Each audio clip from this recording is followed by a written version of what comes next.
পৰিৱেশ আৰু এয়া হৈছে গোলাঘাটৰ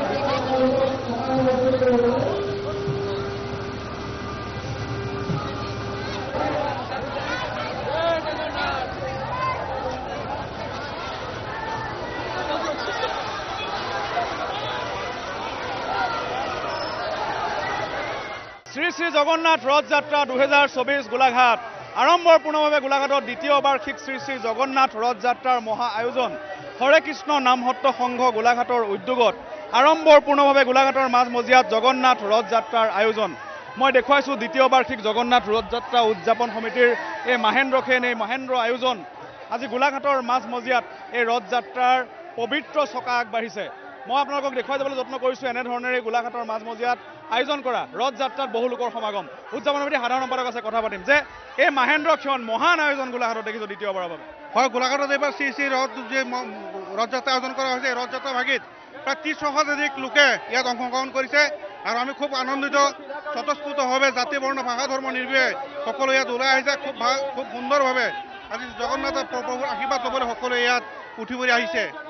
মই দেখুৱাইছো লাখ লাখ লোকৰ সমাগম গোলাঘাট নগৰৰ মাজমজিয়াত এনেধৰণে আড়ম্বৰপূৰ্ণভাৱে আয়োজন কৰা এই শ্ৰী শ্ৰী জগন্নাথ ৰথ যাত্ৰা উদযাপন সমিতিৰ আয়োজনত এতিয়া সকলোৱে একাত্মভাৱে সহযোগিতা আগবঢ়োৱা পৰিলক্ষিত হৈছে ৰথৰ এইবাৰৰ ৰজাৰ দায়িত্ব লাভ কৰা অপূৰ্ব বল্লভ গোস্বামী ডাঙৰীয়া জ্যেষ্ঠ সাংবাদিক গোলাঘাটৰ বিশিষ্ট নাগৰিক অপূৰ্ব বল্লভ গোস্বামী ডাঙৰীয়া আছে দ্বিতীয়বাৰৰ বাবে মাহেন্দ্ৰক্ষণ জগন্নাথ ৰথ যাত্ৰাৰ গোলাঘাটৰ মাজমজিয়াত কি ক'ব জয় জগন্নাথ আজি শ্ৰী শ্ৰী জগন্নাথ ৰথযাত্ৰা আজি দ্বিতীয় বৰ্ষৰ বাবে গোলাঘাটত আৰম্ভ হৈছে মই সমূহ ভক্তবৃন্দক শুভেচ্ছা জনাইছোঁ ধন্যবাদ জনাইছোঁ গোলাঘাটৰ বাবে আজি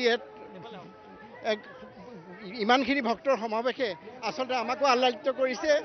আৰু জগন্নাথৰ যি ৰথযাত্ৰা পুৰীত আজি 1000 বছৰ চলি আছিল আজি 1000 বছৰ ধৰি চলি আহিছিল জগন্নাথ পুৰী যি ৰথযাত্ৰা 1000 বছৰ চলি আহিছিল আৰু এই ৰথটা বিশেষকৈ ইস্কনে সমগ্ৰ বিশ্বব্যাপী পেলাইছে আজি সমগ্ৰ বিশ্বতে এই ৰথযাত্ৰা আৰম্ভ হৈছে গতিকে গোলাঘাটতো আজি ইমানখিনি ভক্তৰ সমাগমে যি এই ৰথযাত্ৰাত আমি সঁচাকৈ আপ্লুত হৈছোঁ সমূহ ভক্তবৃন্দক ধন্যবাদ জনাইছোঁ যাতে ভগৱান শ্ৰী শ্ৰী জগন্নাথৰ এই ৰথযাত্ৰা সাফল্যমণ্ডিত কৰাৰ বাবে ধন্যবাদ মই আপোনালোকক দৃশ্যাংশৰ জৰিয়তে দেখুৱাইছোঁ কিমান লোকৰ সমাগম প্ৰকৃততে হৈছে গোলাঘাট নগৰৰ মাজমজিয়াত এনেধৰণেৰে এই জগন্নাথ ৰথ যাত্ৰাত প্ৰকৃততে লোকৰ সমাগম দেখিলে অনুভৱ কৰিব যে কৃষ্ণ ভক্তি বৰ্তমান কিমান পৰিমাণে শিপাইছে এই জগতত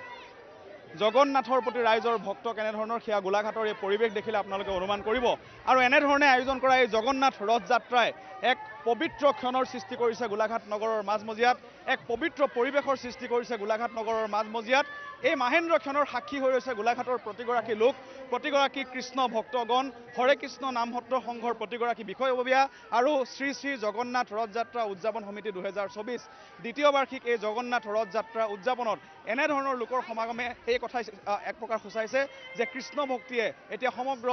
বিশ্বত শিপাইছে আৰু এনেধৰণৰ এটা পৰিৱেশৰ জৰিয়তে জগন্নাথ ৰথ যাত্ৰাত সহযোগিতা আগবঢ়োৱা প্ৰতিগৰাকী ৰাইজৰ এই সমাগমটো মই আপোনালোকক দেখুৱাই যাবলৈ যত্ন কৰিছোঁ